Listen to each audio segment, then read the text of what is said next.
Hi guys, welcome back to another one of my videos. Keto Phoenix here, and I'm coming at you guys with a really simple, easy recipe. It is keto Queso, hopefully I'm saying that right, Queso dip. We've got the playoffs coming for football, really exciting.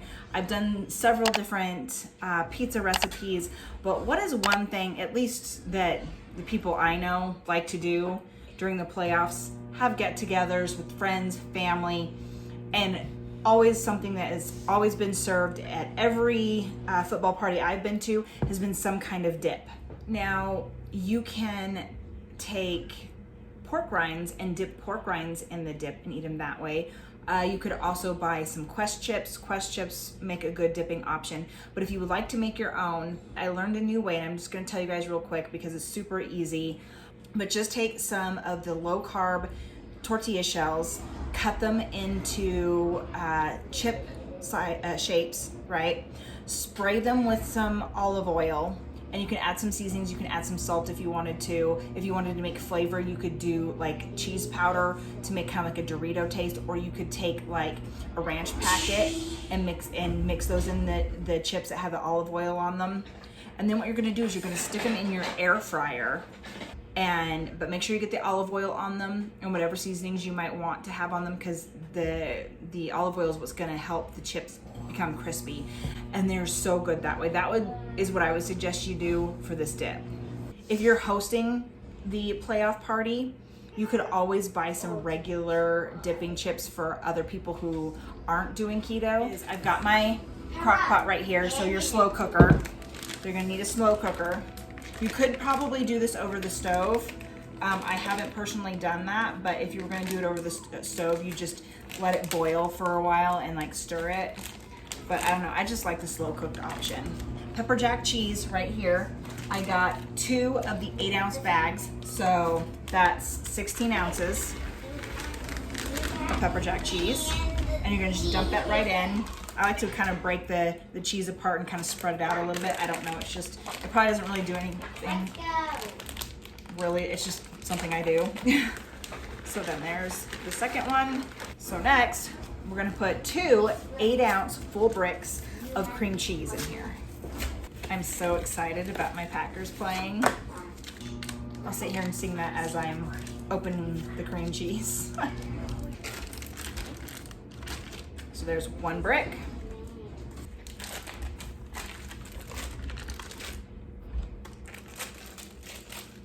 There's the second brick. I kind of got the cream cheese spread out. I've got cream cheese on one side and cream cheese on the other. You need a 1/2 cup of heavy whipping cream. It's pretty much gonna finish off this one that I had, almost.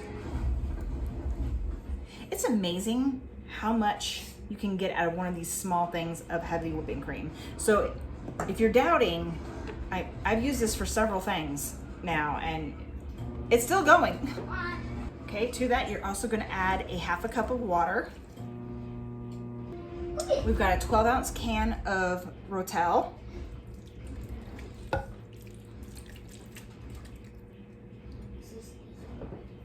One 4-ounce can of green chilies. This is mild. Both of these are mild, by the way. I do not like hot things.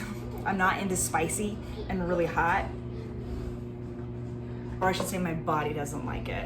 Let's be more specific here. Okay, you're gonna do a teaspoon of salt. I'm just gonna do what I normally do and eyeball it. I've kind of gotten pretty good at what an eyeball is of salt. So, teaspoon of salt. Gonna add some garlic powder.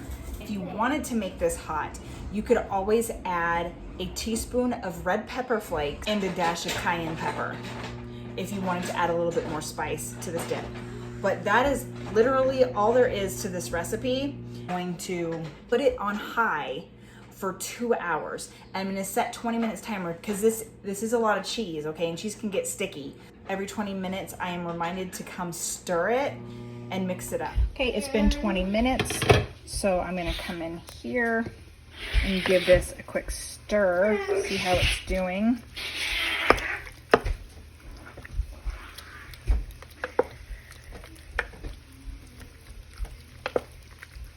The cream cheese is breaking up a little bit here.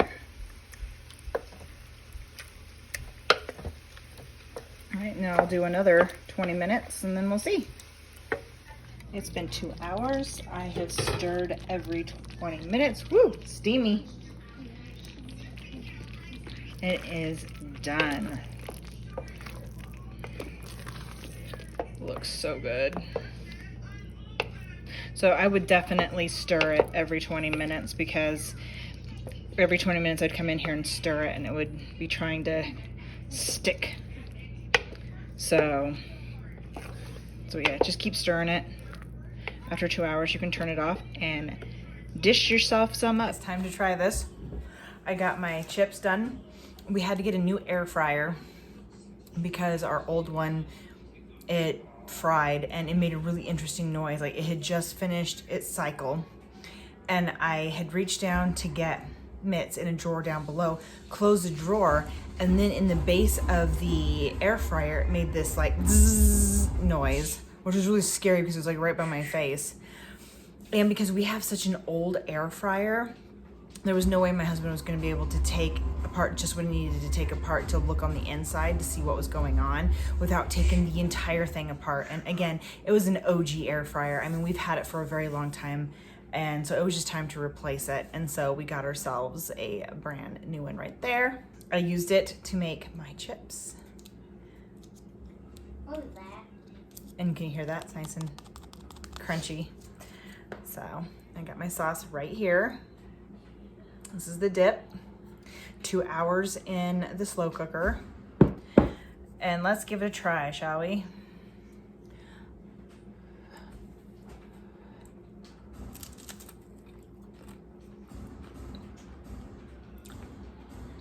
It's hard to get hidden. It has just a touch of spice.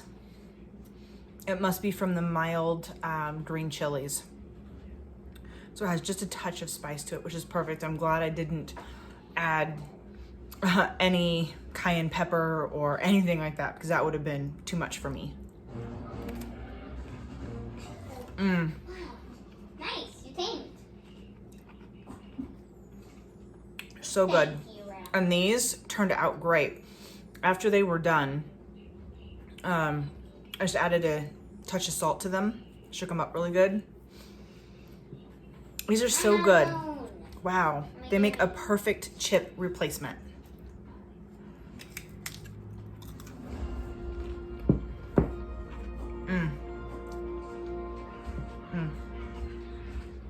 Put this in a container, make myself some chips up ahead of time, and I will be ready for my Packers game versus the Eagles.